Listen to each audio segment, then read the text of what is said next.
Le montage pour optique des tissus. Donc, nous avons un laser à 632,8 nanomètres de quelques milliwatts qui est dirigé vers des sphères intégrantes par l'entremise de deux miroirs pour permettre l'ajustement, qui passe ensuite dans un iris et qui va à l'intérieur des deux sphères. Donc, il passe à travers la première sphère. La première sphère est la sphère qui va collecter le signal en réflectance, alors que la deuxième sphère collectera la lumière qui sera diffusée en transmittance. On fera tenir l'échantillon entre les deux sphères.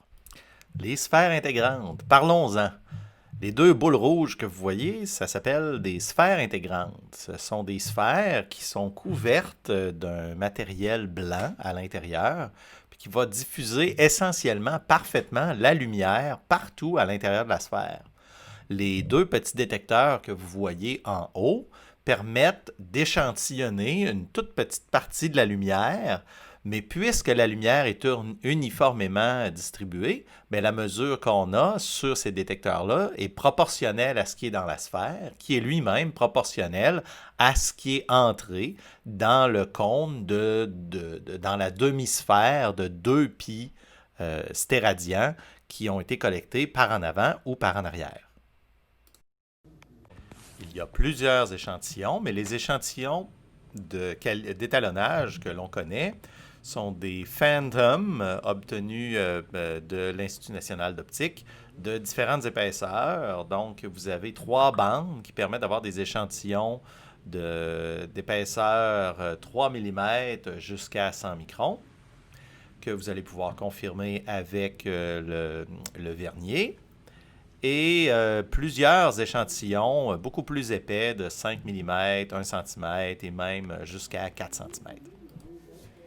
Donc, on fait tenir les échantillons entre les deux sphères. Vous pouvez les faire tenir par pression ou utiliser un papier collant qui colle des deux côtés pour bien tenir l'échantillon en place, en vous assurant de bien avoir le capuchon sur la deuxième sphère. Donc, on allume le laser, on l'envoie, on le dirige vers la sphère, puis vous voyez que la lumière doit passer par le centre de l'orifice d'entrée et aussi de l'autre côté. En mettant le capuchon et en envoyant le laser à l'intérieur, on peut fermer les lumières pour voir la distribution de la lumière à l'intérieur. Remarquez comment la lumière qui diffuse à l'intérieur de la sphère intégrante est vraiment extrêmement uniforme. Qu'on la regarde de n'importe quel côté, on a toujours la même intensité. C'est vraiment l'intérêt de la sphère intégrante qui permet d'uniformiser la lumière à l'intérieur de la sphère pour ensuite prendre une mesure avec le petit détecteur à la surface. Justement, les détecteurs sont connectés au contrôleur de gigahertz optique, l'optomètre. Vous avez la mesure du détecteur 1 et du détecteur 2 qui sont directement à l'écran.